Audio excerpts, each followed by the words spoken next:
माननीय सभासदों, माननीय अध्यक्ष जी,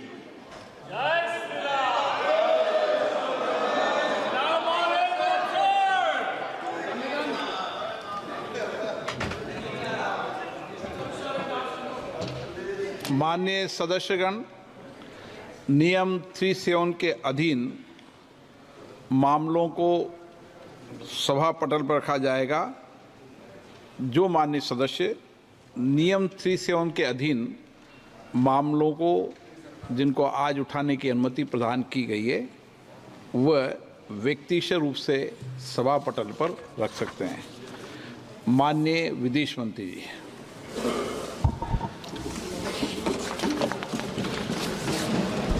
Honorable Speaker, sir, I rise to apprise the House of some recent developments in the India-China border areas and their implications for our overall bilateral relations.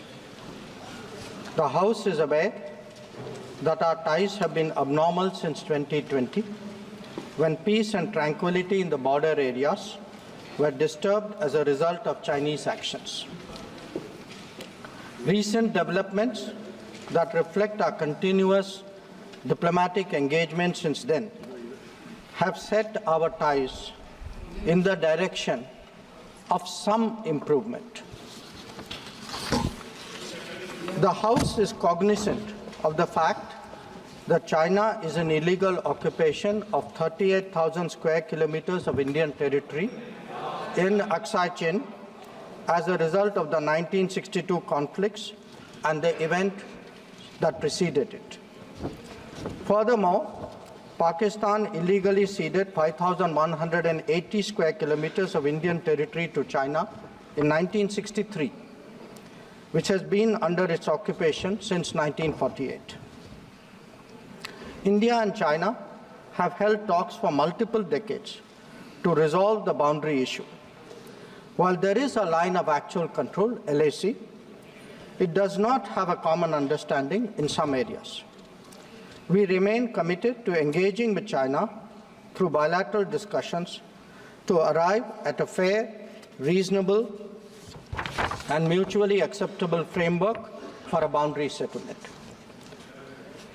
Honorable members would recall that the amassing of a large number of troops by China along the LAC in eastern Ladakh in April-May 2020 resulted in face-offs with our forces at a number of points. The situation also led to disruption of patrolling activities. It is to the credit of our armed forces that despite logistical challenges and the then prevailing COVID situation, they were able to counter-deploy rapidly and effectively. Honorable Speaker, sir, the House is well aware of the circumstances leading to the violent clashes in Galwan Valley in June 2020. In the months thereafter, we were addressing a situation that had not only seen fatalities for the first time in 45 years, but also a turn of events serious enough for heavy weaponry to be deployed in close proximity to the LAC. While a determined counter-deployment of adequate capability was the government's immediate response, there was also the imperative of a diplomatic effort to diffuse these heightened tensions and restore peace and tranquility. Honorable Speaker, sir, the contemporary phase of our ties with China dates back to 1988, when there was a clear understanding that the Sino-Indian boundary question will be settled through peaceful and friendly consultations. In 1991, the two sides agreed to maintain peace and tranquility in the areas along the LAC, pending a final settlement of the boundary question. Thereafter, in 1993, an agreement was reached on the maintenance of peace and tranquility. Subsequently, in 1996, India and China agreed on confidence-building measures in the military field. In 2003, we finalized a declaration of principles of our relations and comprehensive cooperation, which included the appointment of special representatives. In 2005, a protocol was formulated on modalities for the implementation of confidence-building measures along the LAC. At the same time, the political parameters and guiding principles for the settlement of the boundary question was agreed to. In 2012, a working mechanism for consultation and coordination, WMCC, was established, and a year later, we reached an understanding on border defense cooperation as well. Speaker, sir, the purpose of my recalling these agreements is to underline the elaborate nature of our shared efforts to ensure peace and tranquility, and to emphasize the seriousness of what its unprecedented disruption in 2020 implied for our overall relationship. The situation arising after our counter-deployment in 2020 called for multiple sets of responses. The immediate priority was to ensure disengagement from friction points so that there would be no further untoward incidents or clashes. This, sir, has been fully achieved, as I will explain. The next priority will be to consider de-escalation that would address the massing of troops along the LAC with associated accompaniments. It is also evident that the management of border areas will require further attention in the light of our recent experiences. In all of this, we were and we remain very clear that the three key principles must be observed in all circumstances. One, both sides should strictly respect and observe the LAC. Two, neither side should attempt to unilaterally alter the status quo. And three, agreements and understandings reached in the past must be fully abided by in their entirety. Honourable members would appreciate that as a result of the sustained tension and specific developments in the border areas, our overall relationship with China was bound to be impacted adversely. In the new circumstances, it was obviously not possible to continue the normal exchanges, interactions, and activities as in the past. In this regard, we made clear that the development of our ties were contingent on the principles of mutual sensitivity, mutual respect, and mutual interest. Throughout this period, honourable members would also be aware that government has maintained that India-China relations cannot be normal in the absence of peace and tranquility in the border areas. The combination of a firm and principled stance on the situation in the border areas, as well as a clearly articulated approach to the totality of our ties, have been the foundation of our engagement with China for the last 4 years. We have been very clear that the restoration of peace and tranquility would be the basis for the rest of the relationship to move forward. Since 2020, our engagement was therefore focused on these objectives. This took place at various levels involving different arms of the government. I myself have had meetings with my Chinese counterpart, as indeed has my senior colleague, Raksha Mantriji. Our NSA has also engaged his Chinese counterpart, both being special representatives on the boundary question. More detailed discussions were conducted by the Working Mechanism for Cooperation and Coordination, WMCC, at the diplomatic level. Its military counterpart was the Senior Highest Military Commanders Meeting, SHMC mechanism. The interactions were naturally very tightly coordinated with a combined presence in the negotiations of both diplomatic and military officials. Since June 2020, 17 meetings of the WMCC and 21 rounds of SHMC have taken place. So, in this background, I would like, sir, to inform the House today about the agreement reached on 21 October 2024 regarding Depsang and Demchok. The twin considerations of an unstable local situation and an impacted bilateral relationship were clearly the drivers for these recent endeavours.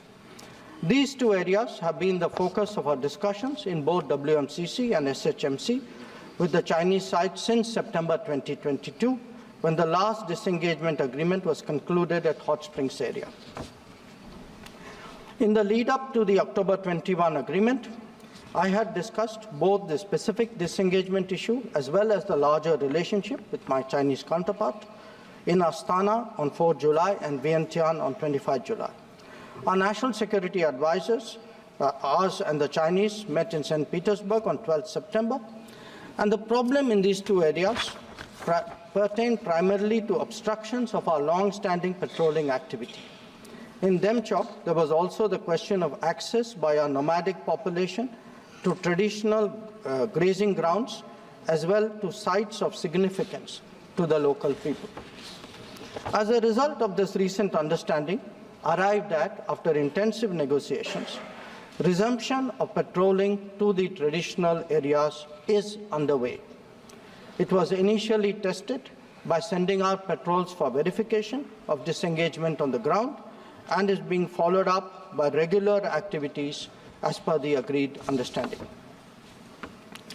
Following the October 21 understanding, Prime Minister and President Xi Jinping had a meeting on the sidelines of the BRICS summit in Kazan on October 23. They welcomed the understanding and directed the foreign ministers to meet and stabilize and rebuild the relationship. The special representatives are also to oversee the management of peace and tranquility, besides exploring a fair, reasonable, and mutually acceptable solution to the boundary question. In pursuance of that, I recently held discussions with Foreign Minister Wang Yi again on the sidelines of the G20 summit in Rio de Janeiro on November 18. Raksha Mantriji has also met the Chinese Defense Minister Dong Jun at the ASEAN Defense Minister ADMM Plus meeting in Vientiane on November 20. The two ministers discussed progress on the recent agreement on disengagement, the need to address de-escalation, and the requirement of strengthening confidence-building measures. They agreed on the importance of continuing meetings and consultations at various levels. Sir, the House will remember that on October 21, the October 21 agreement is the latest in the series of an understanding in regard to the resolution of the situation at various friction points in eastern Ladakh. In the aftermath of the events in May-June 2020 and the initial disengagement in Galwan Valley in July 2020, there was a foreign ministers meeting in Moscow in 10 September 2020. The government's position at that time was that the immediate task was to ensure comprehensive disengagement of troops in all the friction areas. It was emphasized that the large concentration of troops along the LAC was not in accordance with the 1993 and 1996 agreements. The Indian side, it was made clear, would not countenance any attempts to change the status quo unilaterally. We also expected that all agreements and protocols pertaining to the management of the border areas would be scrupulously followed. Sir, through you, I would like to inform the House that disengagement has been achieved in full in eastern Ladakh through a step-by-step process, culminating in Depsang and Demchok. With the task of disengagement completed, it is now our expectation that discussions would commence with regard to the remaining issues that we have placed on the agenda. For the benefit of honourable members, I would also flag to your attention previous positions articulated by the government in Parliament on this issue. On 15th of September 2020, Raksha Mantriji had made a detailed statement on Chinese attempts to transgress the LAC and the appropriate response given by our armed forces. On the 11th of February 2021, Raksha Mantri had again briefed the House about our disengagement agreement in the north and south banks of the Pangong Lake. Thereafter, in August of 2021, a third phase of disengagement took place in the area of Gogra, whereby troops would henceforth be in their respective bases. The next step took place in September 2022, pertaining to the Hot Springs area. Again, forward deployments ceased in a phased, coordinated and verified manner, resulting in the return of troops to their respective areas. The most recent agreement, the October 21 agreement, comes in the wake of the earlier ones. It completes the first phase of what we had agreed to in Moscow in September 2020. As members are aware, there is a long history of frictions, transgressions and face-offs in several sectors of the India-China border. This goes back to Bara Hoti from 1954, to Longju in 1959, to Sumdurongchu from 1986-1995, and Depsang in 2013, amongst others. In the past, earlier governments have agreed to a range of steps to diffuse situations that have arisen at different times, including offers on our side to create demilitarized zones, limited non-patrolling zones, relocation or withdrawal of posts, disengagement of troops, and dismantlement of structures. Different locations have seen different solutions being examined. Where the October 21 understanding is concerned, our objective has been to ensure patrolling as in the past to the relevant patrolling points, as well as resumption of grazing by our civilians as per long-standing practice. This is indeed what we have agreed upon in regard to Depsang and Demchok. In a few other places where friction occurred in 2020, steps of a temporary and limited nature were worked out based on local conditions to obviate the possibility of further friction. This, I must stress, applies to both sides and can be revisited as the situation demands. In that sense, our stance has been resolute and firm and serves our national interests fully. The ensuring of our national security in this manner is the result of cumulative and coordinated endeavors of many parts of the government, obviously centered around our defense and security forces. The competence and professionalism of our services in this period was displayed in our speedy and effective counter-deployment. In the negotiations with China, the defense and diplomatic arms worked in lockstep to ensure that our national interests were comprehensively met. Sir, in that context, the House would also recognize that there has been a significant improvement in the border infrastructure, which has made such effective counter-deployment possible. This is reflected, amongst others, in the increase of border infrastructure allocations in the last decade. The Border Roads Organization, BRO, alone has incurred 3 times the expenditure level of what it was a decade ago. Whether it is the length of the road networks, of the bridges, or the number of tunnels, there has been a substantial increase over the earlier period. Notable milestones in recent years include the Atal Tunnel to Lahul Spiti, the Sela and the Nechifu tunnels to Tawang, the Umlingla Pass Road in southern Ladakh, and the extended opening of the Zojila axis. Work is progressing on some strategically important roads and airfields in Ladakh. The adoption of new technologies in high altitude, remote, inaccessible, and permafrost areas has also been significant. All of this reflects the government's firm commitment to protecting our borders and ensuring that our armed forces get the facilities and the logistical support that they deserve. Finally, sir, let me share with honourable members our expectation regarding the direction of our ties with China in the near future. Our relationship had progressed in many domains, but was obviously negatively affected by recent events. We are clear that the maintenance of peace and tranquility in border areas is a prerequisite for the development of our ties. In the coming days, we will be discussing both de-escalation as well as effective management of our activities in the border areas. The conclusion of the disengagement phase now allows us to consider other aspects of our bilateral engagement in a calibrated manner, keeping our national security interests first and foremost. In my recent meeting with Foreign Minister Wang Yi, we reached an understanding that the special representatives and the Foreign Secretary level mechanisms will be convening soon. I thank you, sir, and the honourable members for their attention, and I am confident that the government has the full support in addressing the complexities of this important issue. Immediately. Item number 21, Honourable Finance Minister. Please, Dada, please. Please, Dada, please. Please, Dada, please. No. Please, Dada. Honourable Finance Minister. Please. Please, Dada.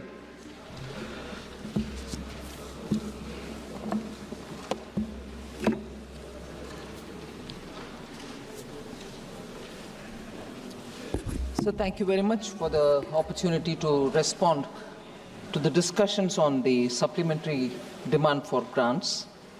I understand 43 members had spoken on the discussion.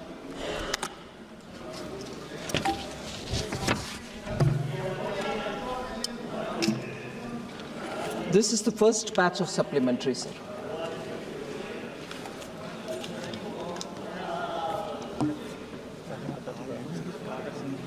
And it covers over 83 demands and 3 appropriations.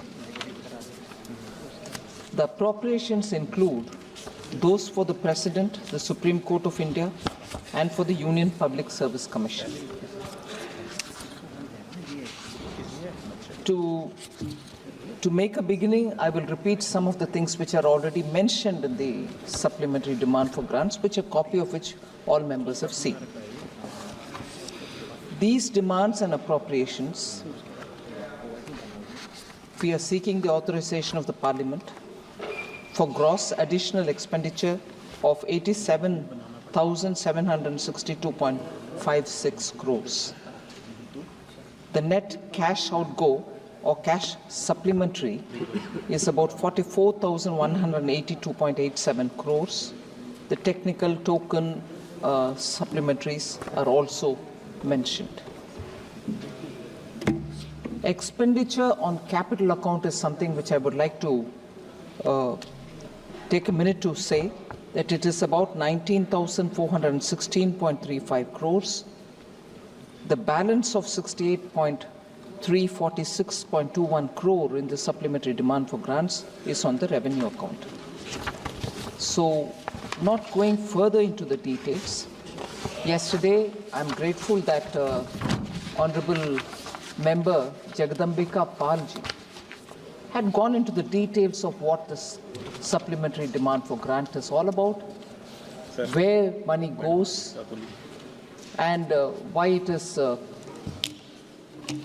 justified that this first supplementary has covered those amounts, and the total is far lesser than what a first supplementary had in the last year. So he had rightly placed the emphasis saying, look at where the money is going. It's going for farmers, it's going for the revenue expenditure of defense, but on farmers' account again, it is going for fertilizers and so on. So without spending more time on the details of those, I'd like to go back to the discussions itself and respond to the members and their seeking clarification so that we focus on the debate straight away. Sir, questions on the economy, Madam, I'm sorry, I keep referring to you as Sir. Madam, there were a lot of interest on the economy-related issues. Honorable members have asked questions about what is it about the economy that you can answer. We have got questions to ask. I'll try to address some of them. So, Madam, the real growth rate for Q1 and Q2 of this financial year 25 has been 6.7% and 5.4% respectively. At 5.4%, the Q2 rate is slower than expected. Many members observed it, many members commented on it. Many members raised a doubt saying, is growth sustainable at all at the number that we projected in the BE? I'd like to touch upon some of the concerns. So, Q2 of this financial year has been a challenging quarter for India and for most other economies of the world. In last 3 years, India's GDP growth rate has averaged 8.3%. This is outstanding. I don't want to judge myself, I don't want to judge the ministry, but this is a number before us, and this is a number which you can see, compare it with the rest of the globe. And this number is an outstanding number by global standards. India has been the fastest growing major economy in the world, and the credit goes to the people of India who are struggling and meeting their aspirations, thereby contributing to the economy, and with the leadership which puts policy upfront so that it responds to people and their aspirations as well. So the two wheels have moved adequately in synchrony, as a result of which you see the growth numbers. A different perspective for the same thing is something which I'd like to put before you, Ma'am Chairperson. Out of the 12 quarters in the previous 3 years, GDP growth rate was lower than 5.4%. GDP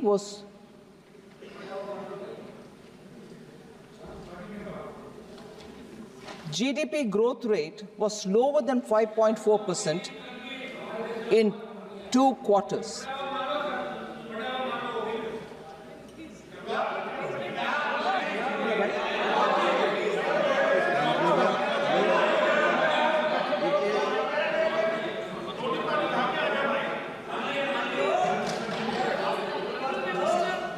Please.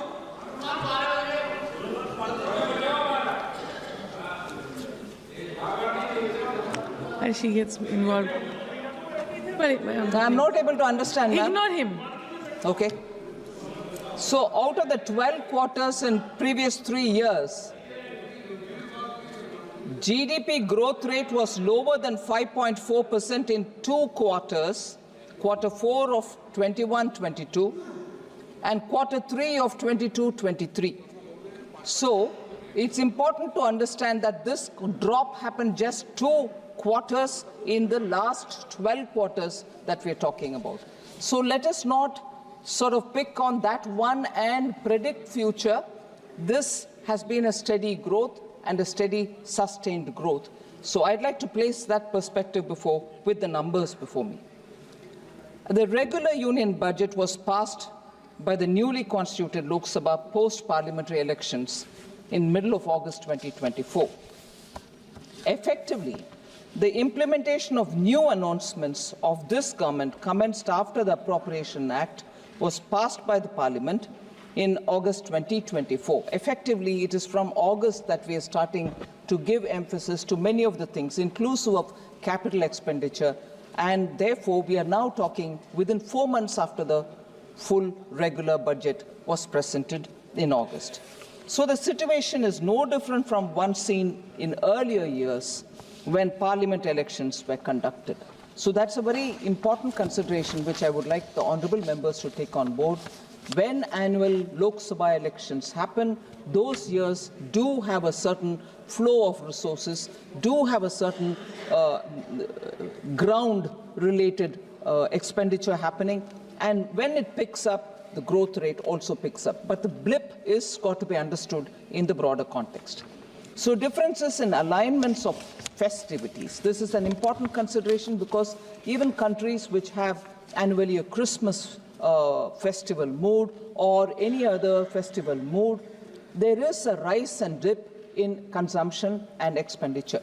So between September and October this year, particularly for India, in the previous and current year, created a modest downward bias for the Q2 growth, because I think there was 15 days where people do not spend, and which came very close to also the Dussehra vacation when people spend, and as a result, that quarter got affected by good spending fortnight and a not so good spending fortnight, both occurring during that quarter itself. So the government believes that the trend in quarter 2, 24-25, is only a temporary blip, and the economy will see healthy growth in the next quarters. Also, a generalized slowdown in manufacturing is not expected, as it is restricted to few sections only. Out of 23 manufacturing sectors, and this is an important fact that I would like to place for the consideration of the honourable members, out of 23 manufacturing sectors, in the index of industrial production, about half of them remain strong even now. So we need to put this in context. Capital expenditure of the Union government has grown by 6.4% year-on-year between July-October 2024. So I'm very optimistic about improved performance going further and going forward. This addresses a large section of the MPs who spoke.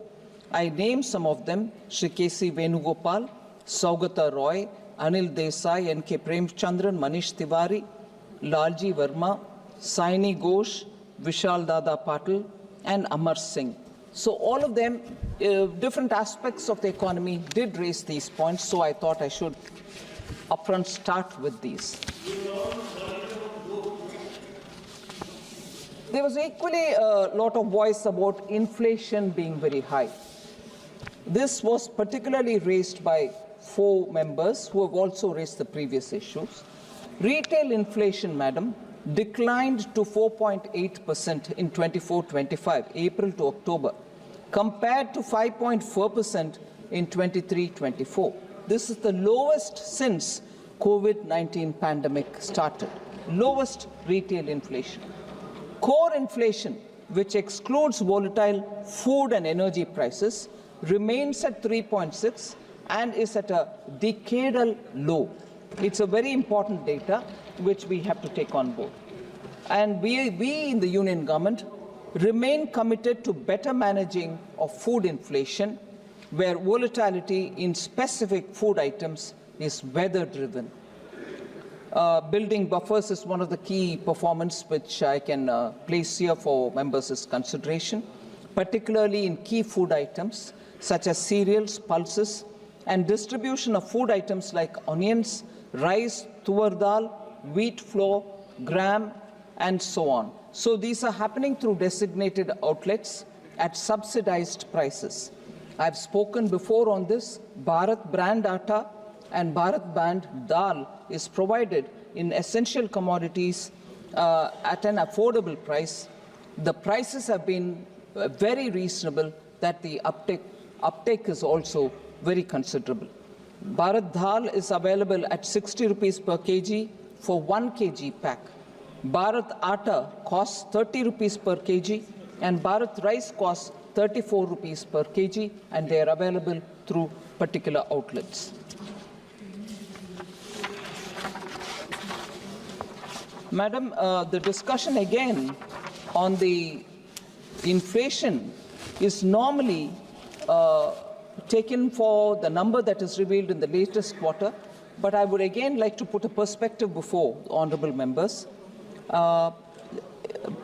Most often I've done this, and I think there is merit for us to look at it in this way, because it is important to understand the context and also the perspective to keep it as wide as possible. Madam, 1999 to 2004, headline inflation was controlled at 3.9%. The reason why I'm bringing this is something which I'll explain a bit later, but I'm laying the ground for that inference.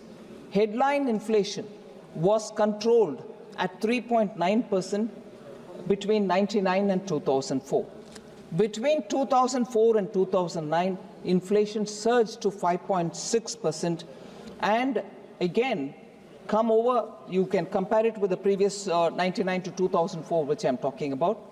But when you came to 2009 to 14, it spiraled to 10.2%, representing a catastrophic failure to control rising prices. Come again to 2014 to 24, inflation was brought back to 5.1%. The pattern that is emerging, if you look at it, for the last 25 years nearly, is NDA period times, inflation is well under control, whereas non-NDA, particularly UPA, it touches double digit. So let us not forget this pattern when we want to criticize one another about inflation and inflation control. Food, sorry.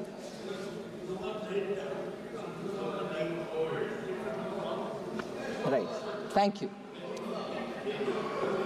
Thank you. You can be similarly introspecting on the impact of COVID and the wars which are happening now. No, ma'am. Thank you. Food inflation, madam, similarly. Food inflation was a modest 2.2 during 1999-2004. 2004 to 9, it reached 6.5. 2009 to 14, it reached 11%, and 14 to 24, it's back to 5.3%. So the pattern is consistent.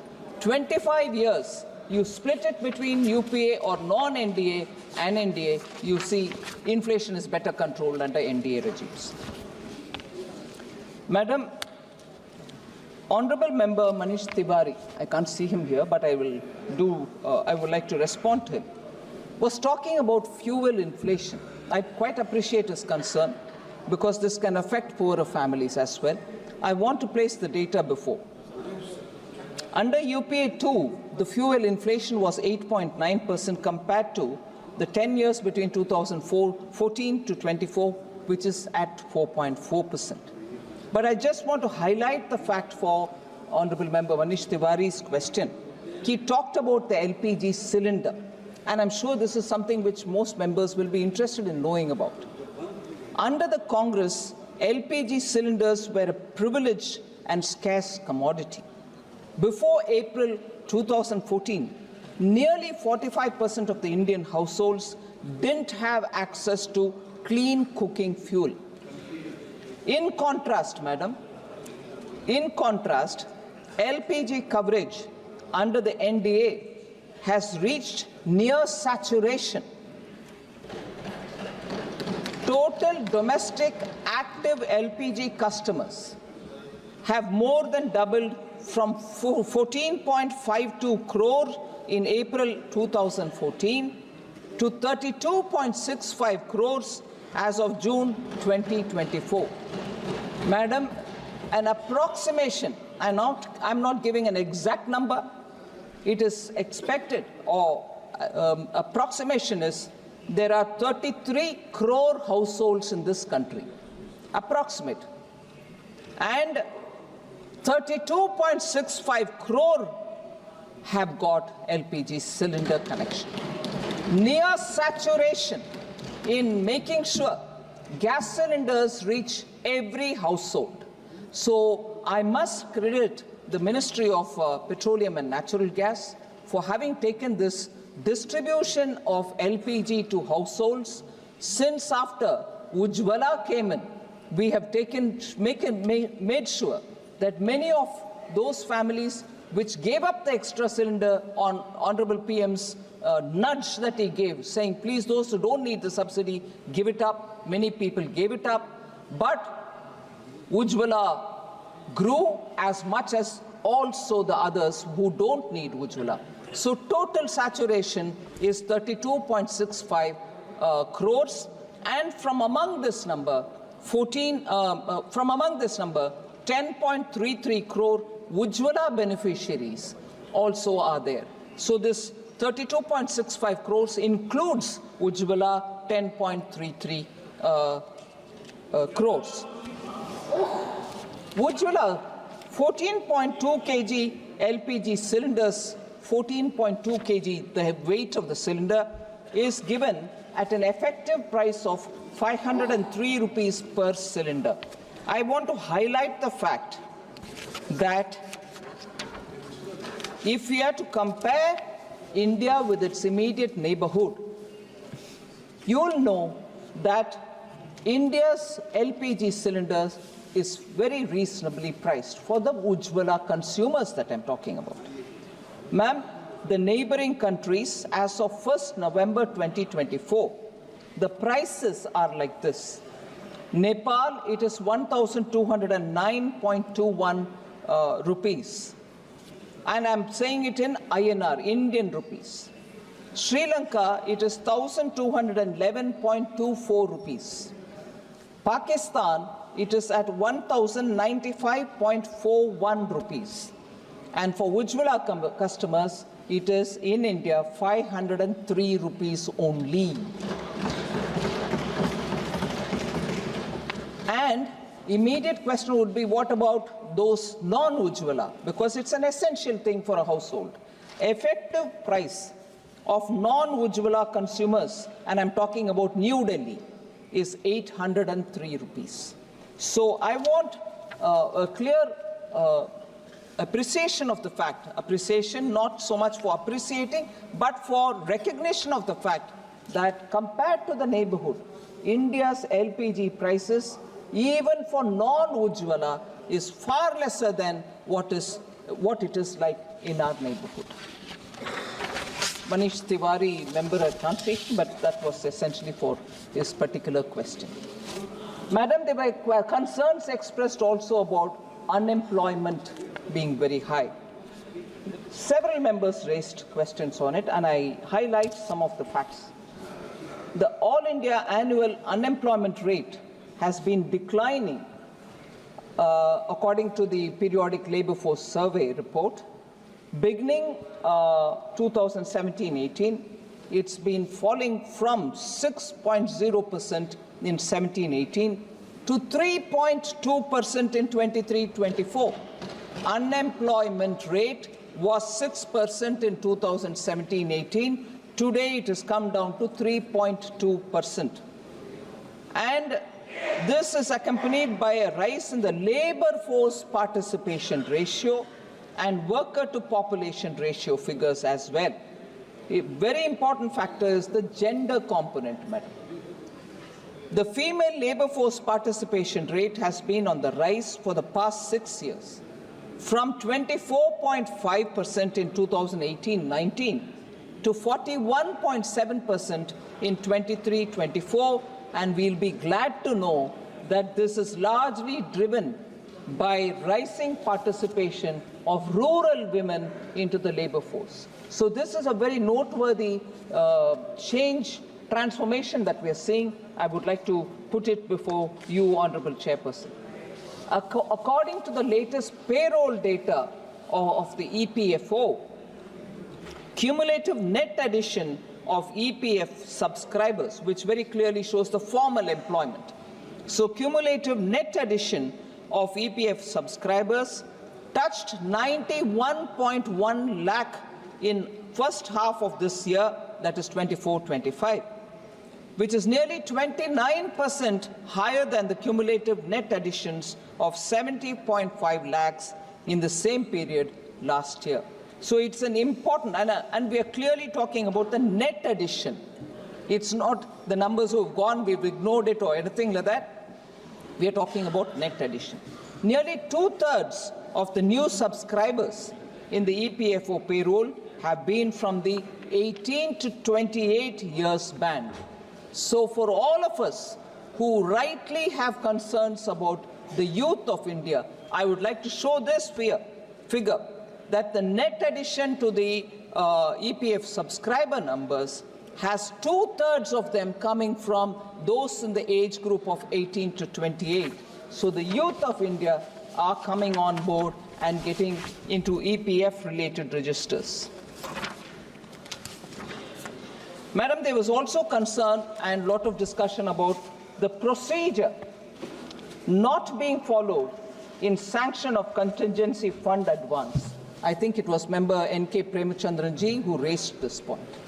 I'd like to respond to him because I think he highlighted, I appreciate the fact that N.K. Premachandranji gets into a lot of granular details of the budget and also of the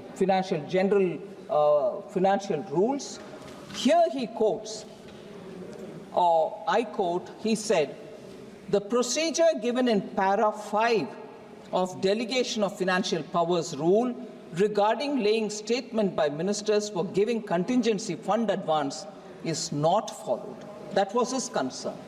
I'd like to remind member N.K. Premachandranji that the procedural issue which you raised about withdrawals of contingency fund, an advance of 100 crores given to MNRE for the PM Surya Ghar. Am I right?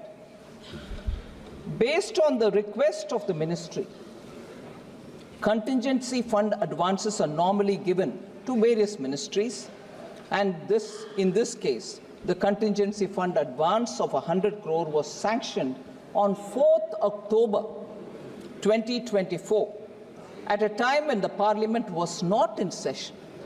This amount is being recouped, and that you see in the supplementary demand for grants, through the supplementary demand which we have placed now. So, Ministry of Finance does not normally permit consolidated fund advances when Parliament session is underway.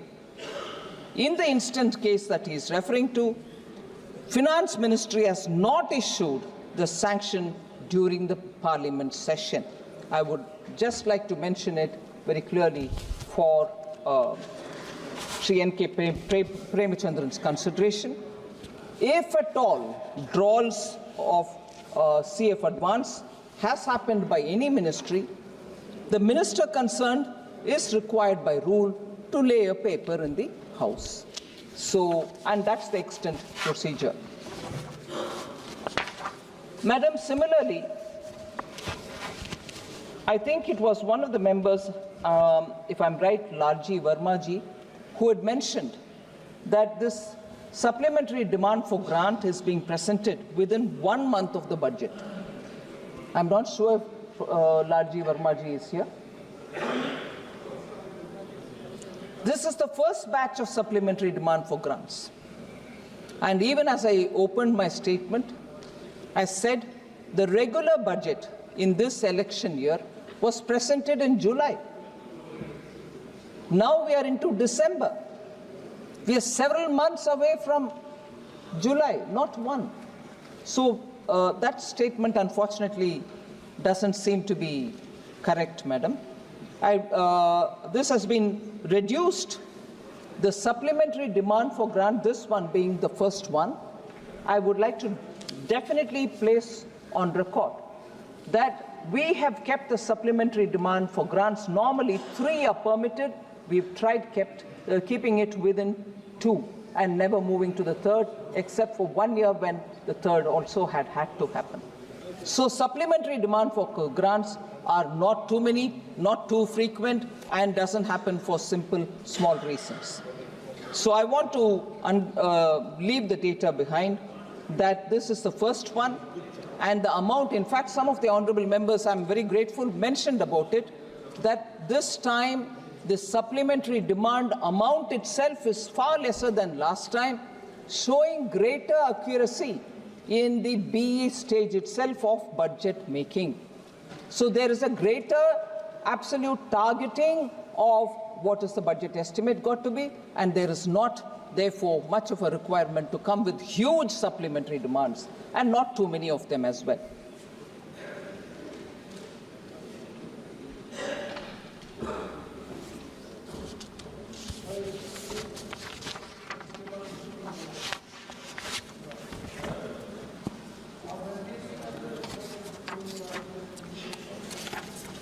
Ma'am, there's been a concern about sustaining growth.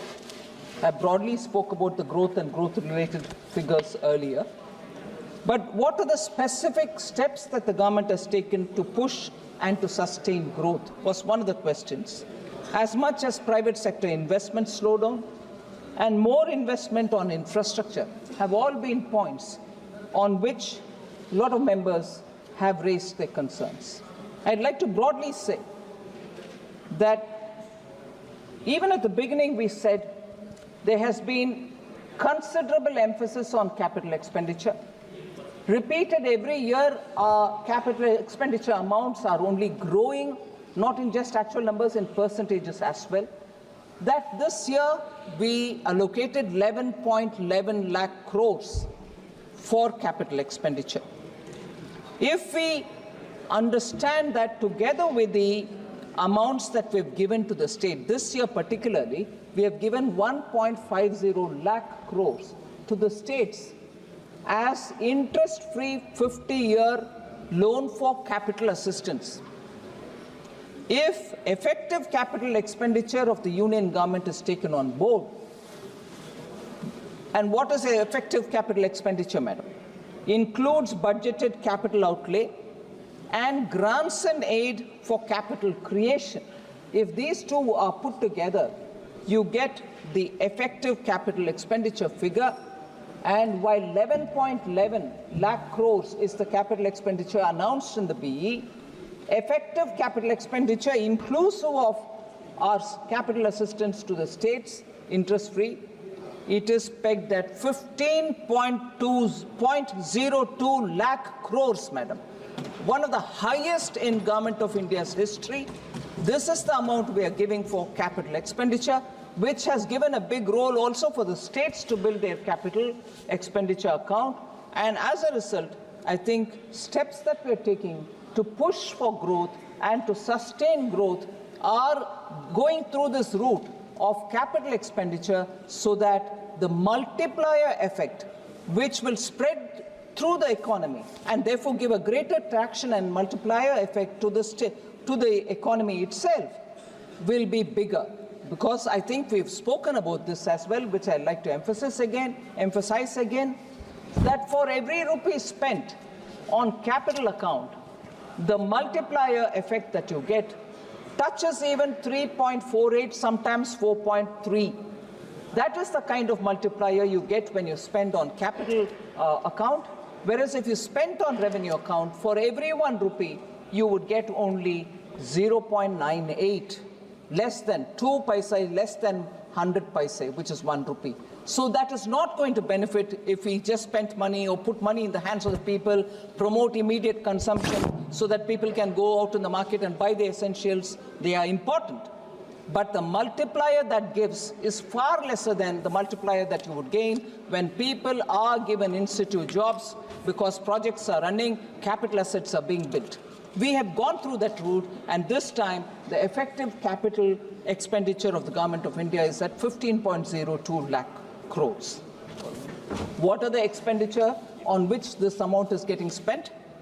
Regional connectivity, robust highways, railways, coastal shipping, digital infrastructure, and multimodal logistics are areas in which we are spending this money, and also addressing skill deficit through package of 5 schemes which we have announced in this budget itself.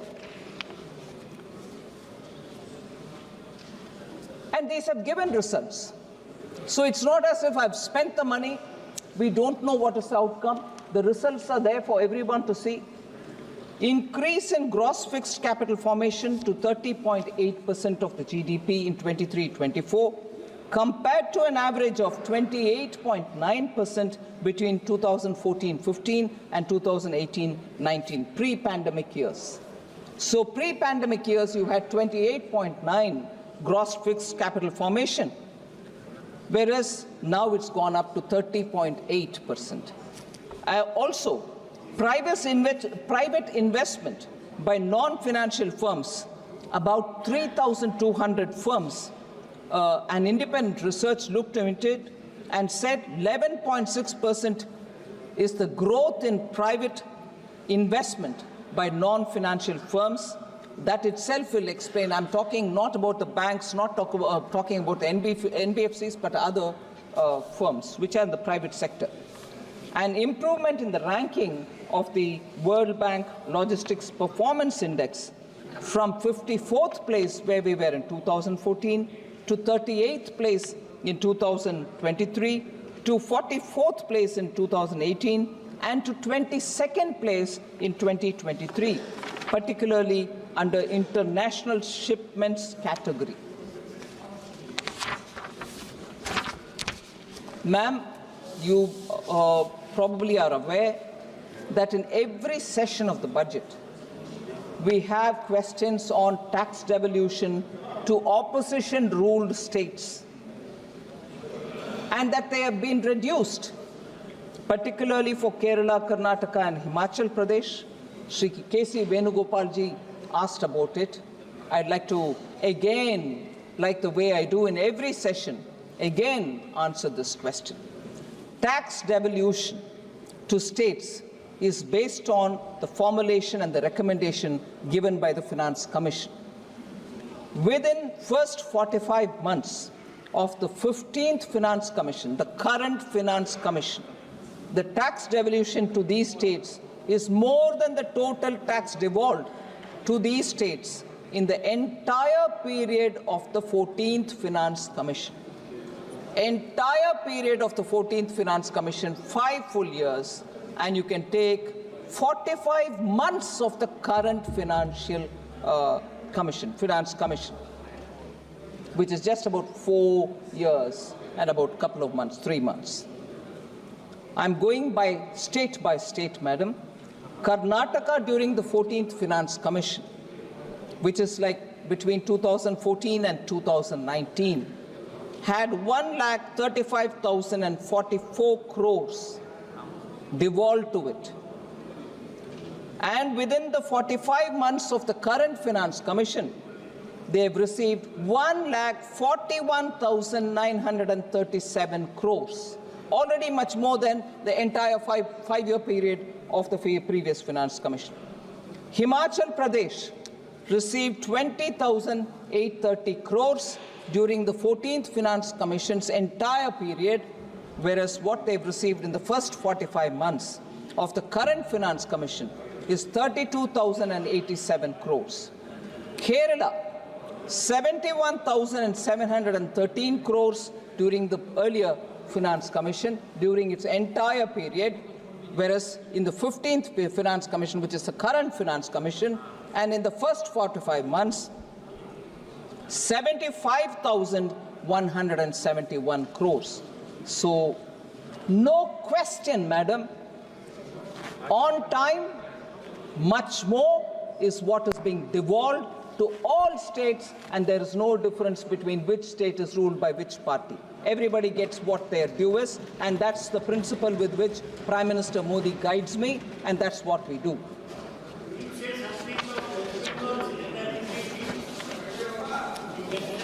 Sir, slow pace of expenditure from the budget 24-25 is another question which N.K. Premchandran ji asked. Union budget, the regular one for 24-25 was passed by the newly constituted Lok Sabha post-parliamentary election in August. And I've already explained that subsequently when the monies went to the state and when states got onto the ground to do their expenditure, almost 2 quarters were delayed. So this situation is broadly similar to all other election year. However, the total expenditure up to October 24 was 24.74 lakh crores. October 24. This is 51.3% of BE, which is broadly similar to pace of expenditure in up to October 2023. So it's not slow since after the second quarter.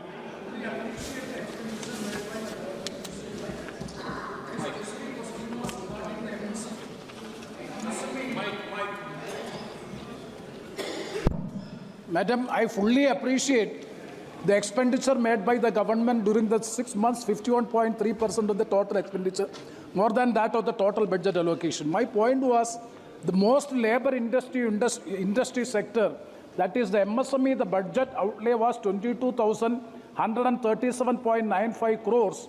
There is a revised outlay. I can't understand what is its revised outlay at this juncture.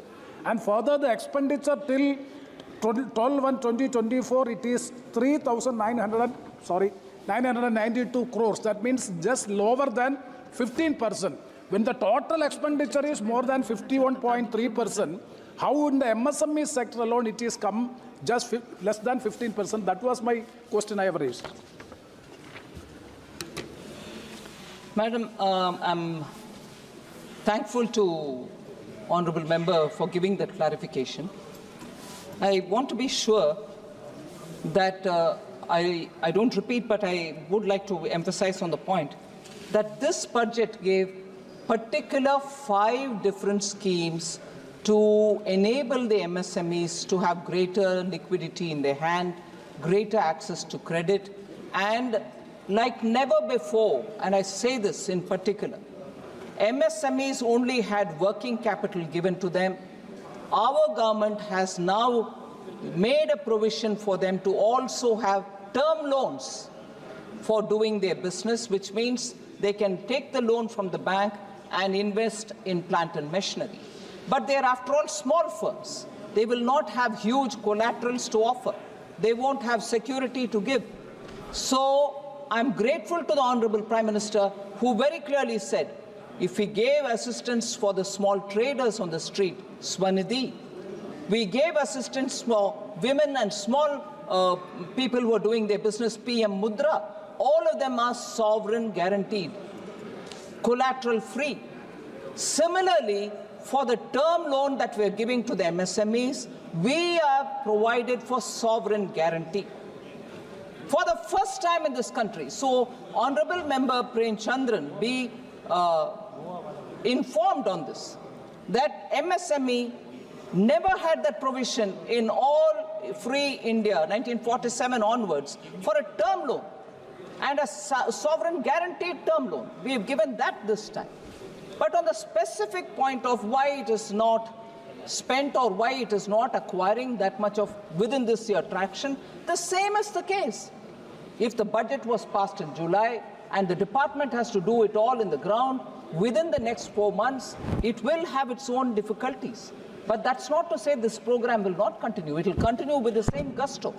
So I want the fact that this year has a peculiarity, vote on account, a regular budget in July, and after which, when expenditure has to happen in all sectors with the same speed, some ministries do take the time. I'm going around visiting MSMEs clusters, establishing SIDBI branches there, asking SIDBI to give more loans to the MSMEs under the newly designed post the regular budget schemes. So I appreciate your concern on MSME, but it's not being brought down.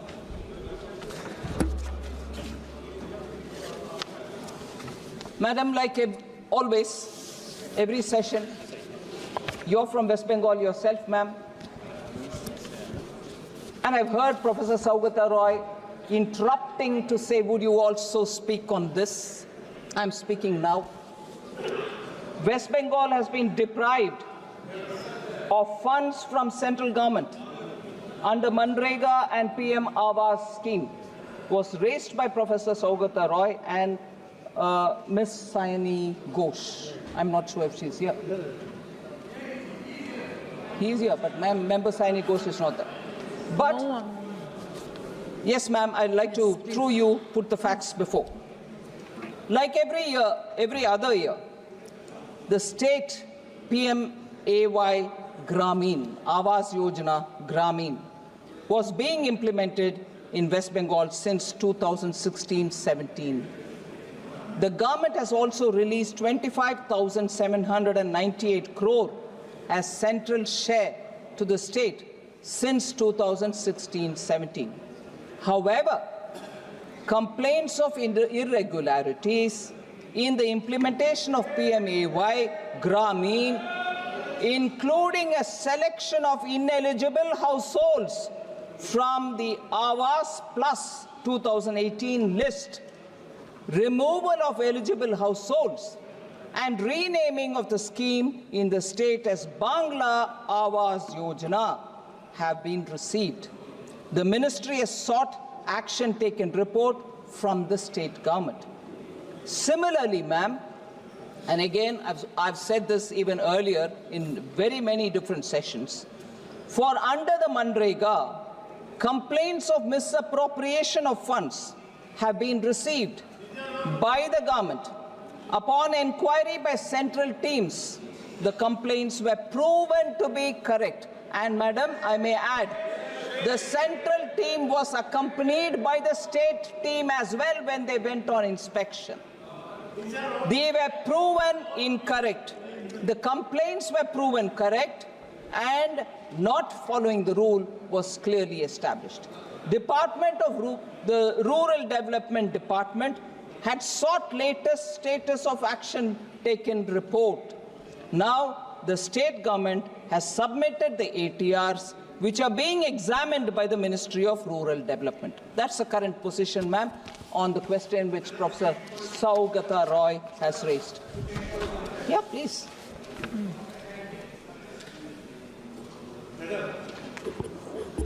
What I want to suggest or what I want to submit, if any corruption happens in any part of the state,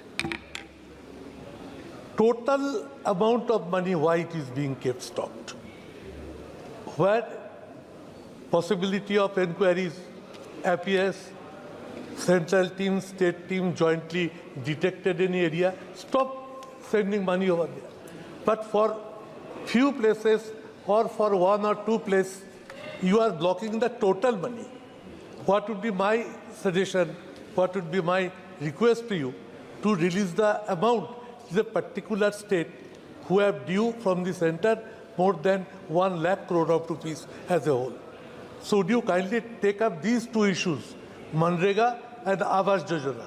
I also want to request you, wherever corruptions reports are there, block money over there. But don't stop the full money for so many as a whole for the total state. But haven't we stopped it on that ground only now? Yes. Please, Honorable Member. Ma'am, Chairperson, the Honorable Member is putting forth a suggestion, saying stop it where the corruption has happened, don't stop entirely. We've not stopped entirely for all over the country. We've stopped where the corruption has happened. उनके सुझाव है कि मैं पूरे देश में रोकना नहीं है, जहां करप्शन हो रहा है वहां रोकने के लिए मैं वही तो कर रही हूं। बंगाल में करप्शन हुआ, उसको रोकूं।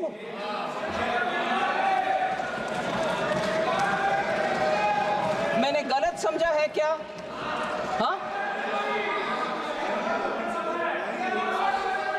हाँ जी, आपके ओन स्टेट के विषय में ही मैं बोल रही हूं ना।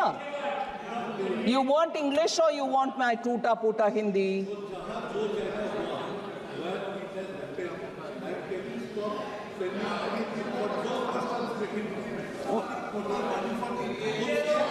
Oh, you're saying in the state of Bengal, जहां करप्शन हुआ वहां ना देना, बाकी जगह पर देना। ये मैं कैसे तय करूं जी? मैं कैसे तय करूं? Madam Chairperson, even when I don't stop, even when I don't delay, even when I give an advance payment of, when I have to give 1 month, I'm giving 2 months, I'm accused of differential treatment to different states. अरे corruption हुआ, ये साबित हो गया है, और central team और state team भी साथ में गए हैं, और उधर पेमेंट का रिक्लेम करो, ऐसे आदेश मिलने के बाद रिक्लेम ना करते हुए दोबारा ट्रेशरी से ही उसको भरपाई कर रहे हैं, मतलब करप्शन हुआ। उसके बाद मैं कैसे डिफरेंशिएट करूं?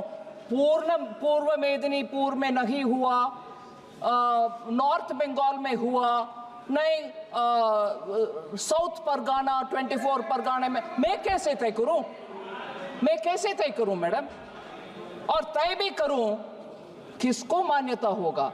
बंगाल चुपचाप अगर मानते हैं तो भी बाकी स्टेट्स मुझके ऊपर को गुस्सा नहीं करेंगे। ये आप कौन होते हो करने के लिए? सो पूरे इसको साफ करने के लिए मैं आपके द्वारा रिक्वेस्ट कर रही हूं, बंगाल गवर्नमेंट को साफ करो भाई। फिर आते हम, जितना भी प्रश्न उठाया गया उसको स्पष्टीकरण दो, एक्शन में दिखाओ, फिर कौन रोकने वाले हैं? आपके पैसा बिल्कुल देंगे, आपके पैसे देंगे।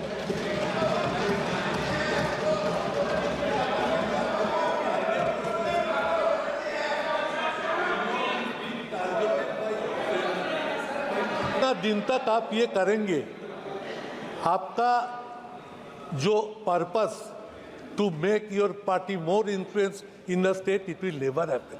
Result will always be 6-0. Give money to the state. Poor people, hungry people are crying for hunger. So take care. I repeat you, I request you, with folded hand, sare taka, all money being kept detained. It cannot happen for a particular state. Madam Chairperson, I fully appreciate the concern. Our intention is not to put anybody to difficulty. But strictly, if you allow me 1 minute of indulgence, for the political observation which Honorable Member has made, आप जब तक ये करते रहोगे, आपका seat नहीं मिलेगा बंगाल में। मान लो ये सच है, फिर आपको क्या दिक्कत हो रही है भाई? खुश रहो, पूरे जीतो, पूरे आराम से बैठो ना। हो रही है दिक्कत, जनता देख रही है, गरीब के पैसा किसके हाथ में जा रहे, पार्टी वर्कर्स में हाथ में जा रहे, ये अभी खुलासा हो गया है, इसीलिए दिक्कत हो रही है उधर, इसीलिए दिक्कत हो रही है। और जब हम उसके लिए तैयार हैं, आते हैं स्टेट में, आपके टीम के साथ ही जाते हैं, अकेला नहीं जाते हैं, आपके टीम साथ में रहने के बाद भी दिखता है कि घपला हुआ,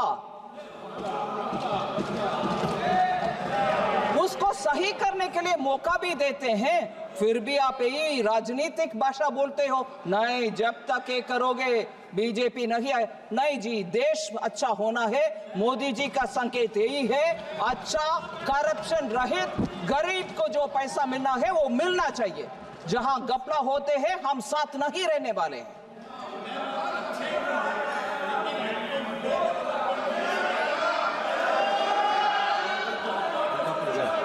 एक का ही है, नहीं सर अभी बैठ गई है, उनको सुन रही है, आपने परमिशन नहीं दी वैसे ही।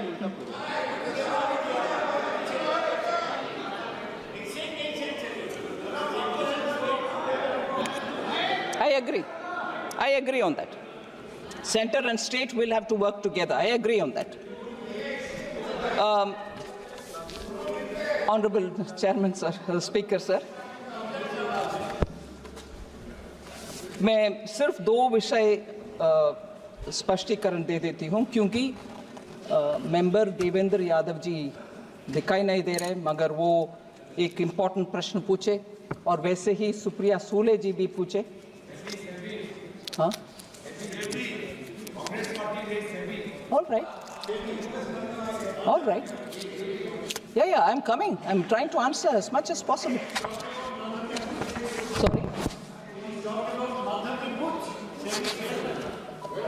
ऑनरेबल स्पीकर सर, मैं सिर्फ ये बोलना चाहती हूँ कि एक माइल पोस्ट रखते हैं प्रोफेसर सौगता रॉय डिस्टर्बेंस करने के लिए, ठीक है, आदत हो गए हैं हम सबको।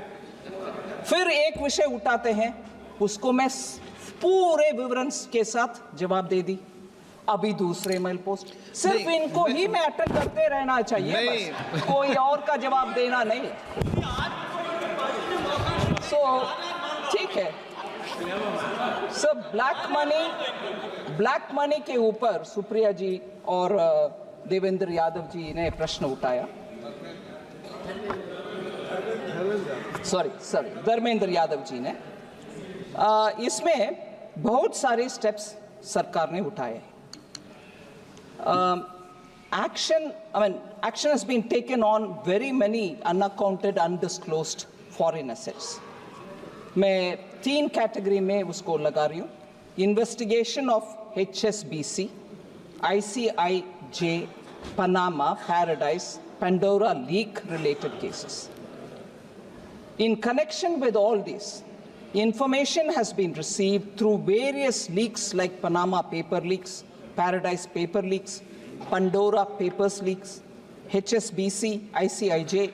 Intrusive actions were taken in 120 cases. Further, undisclosed income of 33,393 crores have been detected under the 582 cases which have been taken up. A multi-agency group consisting of representatives from various enforcement agencies, organizations, has been taken up by the government for expeditious and coordinated investigation of various categories of foreign assets, such as Panama paper leak, Paradise, and Pandora. The second, which I want to highlight, sir, is the constitution of the SIT on black money. The government, of course, has constituted a special investigation team, and that's working from 2014. Meetings of the SITs are regularly taken up, and action taken report is also reviewed. Particularly, cases involving undisclosed foreign assets and income have really been monitored. Enactment of Black Money Act 2015, the government enacted a comprehensive and stringent new law, namely the Black Money Undisclosed Foreign Income and Assets and Imposition of Tax Act 2015 that has come into force from 2015 July. The salient features of this Black Money Act, sir, are 30% of taxes imposed on any undisclosed foreign income or foreign assets, and an additional amount, a penalty of 90%, 3 times the amount of the tax, is also imposed on them. Penalty for failure to furnish returns or undisclosed or inaccurate details of foreign assets are also levied. A penalty of 10 lakhs is levied, and so on. Then there is a lot of through the court action. For the effective administration of the Black Money Act 2015, sir, the creation of a foreign asset investigation unit has been established. 29 foreign assets investigation units are set up under the Directors General of Income Tax investigation all across the country. Proceedings under the Black Money Act 2015 as of June 2024 in about 697 cases, raising a demand of more than 17,520 crores that's been raised. 163 prosecutions have been launched. Foreign asset schedule has been issued in the ITR. Then number of taxpayers disclosing, this is a very interesting information, sir. Number of taxpayers disclosing foreign assets were 60,467 in the year 21-22. Now it is 2 lakh taxpayers in 24-25. The Black Money Act is actually having a deterrent effect on a lot of taxpayers, that today they come forward on their own to disclose their foreign assets. Sir, very important data is 82 cases till 30 June have been referred to the ED under the PMLA Act. 82 cases. Sir, specific numbers were asked. Total tax collected under the BMA, Black Money Act, in crores of rupees is 2,655 crores as of June 2024. Total money raised under the Black Money Act. Number of cases in which assessments have been passed are 697. Demand raised 17,520 crores. Number of cases in which penalty has been levied, 341 cases. Penalty levied in crores, 9,971.47 crores. Prosecution launched, 163. Number of cases where assessment is pending, 531. Number of cases where penalty initiated and pending, 532. So these are the actual figures to show that the PMLA and the Black Money Act are actually giving their due returns of the taxpayer money, which is got to be obtained for the sake of the country. On the PMLA, sir, on the PMLA, sir, the Honorable Speaker, sir, ED has successfully restored properties valued at least 22,280 crores, and I'm only talking of the major cases. We all question about ED. The return and also the money which have been claimed by the ED is this one. Restored properties of 22,280 crores in major cases. And I would like to list the number of cases, sir. Vijay Mallya case, 14,131.6 crore, complete amount of the attached property has been restored to the public sector banks. So there's no way in which I can go on listening to very many members who, without the facts, go on saying, no, haircut has happened, big people are allowed to take the money, small people are being punished. No way. We've not left anyone. Even if they fled the country, we've gone after them. ED has collected this money and given back to the public sector banks. 14,131.6 crores only from Vijay Mallya. Nirav Modi.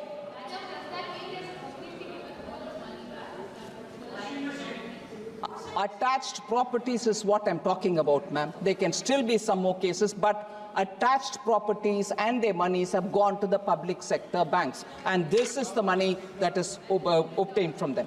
Nirav Modi case, 1,052.58 crores has been restored to the public and private banks.